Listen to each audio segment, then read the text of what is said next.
She's resigning next month. Her last day, she says, January 5th. I'll be resigning from office with my last day being January 5th, 2026. And I look forward to seeing many of you again sometime in the future. May God bless you all, and may God bless America. Back with us now, David Axelrod and Shermichael Singleton. Shermichael, to you first as the Republican in the conversation. President Trump recently said he wanted her primaried. She recently said he was wrong. She stood up to him on the Epstein files, and she won. What do we make of this? I mean, I'm a bit surprised. I mean, Thomas Massie is also up for re-election, and he's been able to, in a very unique way, pivot despite the president's attacks. I was actually just talking to a friend who's very close to the congressman a couple days ago, and he was telling me that the congressman has actually seen his fundraising numbers increase by focusing on H-1B visas and focusing on prioritizing work for Americans. And so I would have argued, if I were advising her, hey, you might be able to get through this brief moment in time, but perhaps she thought otherwise. Maybe she's looking at future plans, but this is a big shocker, John. Her people, David, have said she could survive, that she's been raising money and that she thinks she's safe in her district. To Shermichael's point, she did say, I'll see you again. What do we make of that? I think that was the key. That was the key takeaway to me. I think she would have won in her district. I don't think this is her assessment of her chances in this election. I think she surveyed, first of all, what it meant to come back to a House where the president was unhappy with her. She has a bad relationship with the Speaker of the House, probably in the minority. And she decided that there might be greener pastures. Remember, John, she wanted to run statewide this year. She wanted to run for the Senate, I believe. And that was turned thumbs down by the White House and the powers that be in the party. I think that may be part of what her estrangement has been about, not questioning her sincerity on this Epstein issue. But I think she's got her eye on bigger things here. As she said, I hope to see you down the line. And I think that is a precursor, because what we know is she is formidable. She's one of the most formidable fundraisers in the Republican Party. She knows how to get attention. And she has made this transformation here that is interesting, still a MAGA person, but much broader in her reach. So, I think this is not the end of the story here. Not the end of the story. The question is, what's the next chapter, Shermichael? Is it, does she reconsider about running statewide next year? There's a Senate race in Georgia, or we have this conversation all the time. We just saw it in the elections in Virginia and in New Jersey, where Republican candidates try to be like Trump, and forgive my language, but they get smoked because Trump is a unique phenomenon. She actually is like Trump. She actually is in touch with a lot of his base. Do you think she has national ambitions? Is she thinking, J.D. Vance, I'll see you in Iowa? I mean, I can't imagine that, John. I don't think she would be very successful, if I'm being blunt and candid, as a Republican strategist. I do, however, beg the question, can she actually even be successful in a statewide race in Georgia? Remember, Georgia elected Kemp twice. He certainly isn't someone that I would say is in the vein of a Donald Trump, and has actually had various infighting in the state. That's precisely. Forgive me for interrupting. Forgive me for interrupting. That's precisely the reason I say, and I know you say, I can't see her going up against J.D. Vance. But David Axelrod's in this conversation. Nobody could see Barack Obama beating Hillary Clinton.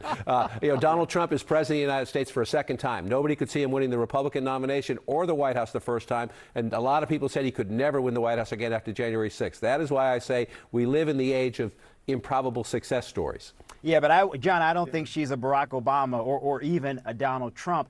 And if she's thinking about a statewide race, and I would imagine David would potentially agree with me here, what is the constituency to propel Marjorie Taylor Greene statewide? She wouldn't get Donald Trump's support, and I doubt that she would get the support of the current Governor Kemp. So then what would be that path to a Marjorie Taylor Greene success to the U.S. Senate? I just don't see it.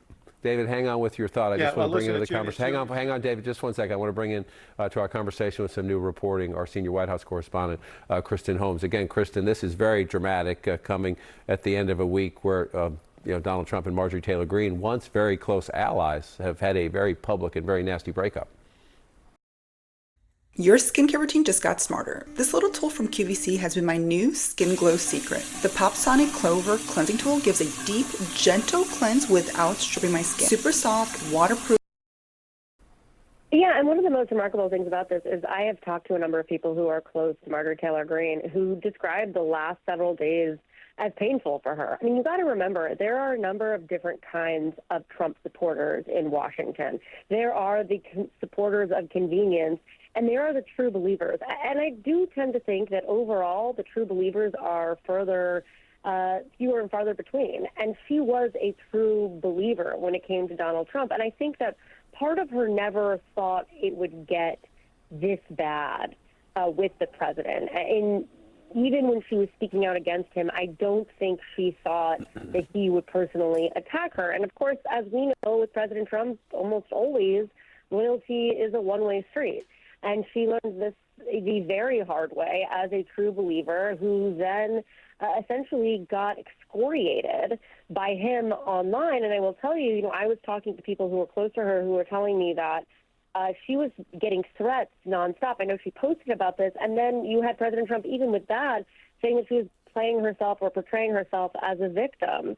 It seems to me, and look, what her next role is, I think that's obviously a huge question, but I do have to agree with Michael, that there's not a clear path here. I think that her path as kind of the Donald Trump, woman version of Donald Trump, has obviously run its course. And so what she decides to do next, we'll obviously have to wait and see. But I do think it's pretty remarkable that he has now, most of the people that we've seen stand up to him and then decide that they're going to resign or retire are people who are all already kind of in the middle, people who we were surprised to see them supporting Donald Trump in full anyway.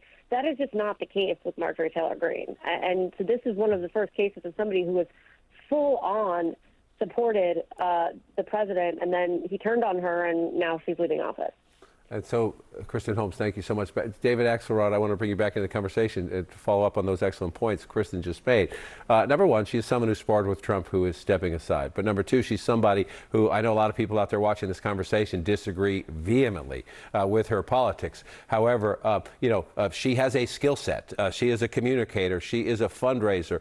We don't know what she's going to do next. I would say she's dangerous to the president in this regard, in that she just said he's wrong on the Epstein files and she won. She said he has been tone deaf on these affordability issues, that when she goes back home to her district in Georgia, she's hearing people are still struggling. The challenge in a midterm campaign is to motivate your base. If she, for any reason, decides she wants to continue to speak in ways that are counter to Trump, if you will, dissonance with Trump, that could affect the Republican Party in the midterm year, could it not? Yeah, it could. I think, John, more likely, if she's not doing anything this year, that she might be looking at 28. I know that right now J.D. Vance is way ahead in the Republican primaries and polling, but that's not really worth very much. And there is a likelihood that there'll be other people in that race. And so, maybe she is looking at that. And if she's looking at that, is our full frontal assaults on Trump for the next year that might damage the Republican Party helpful to her? Who knows? Maybe she's looking to a career in media, John. Right.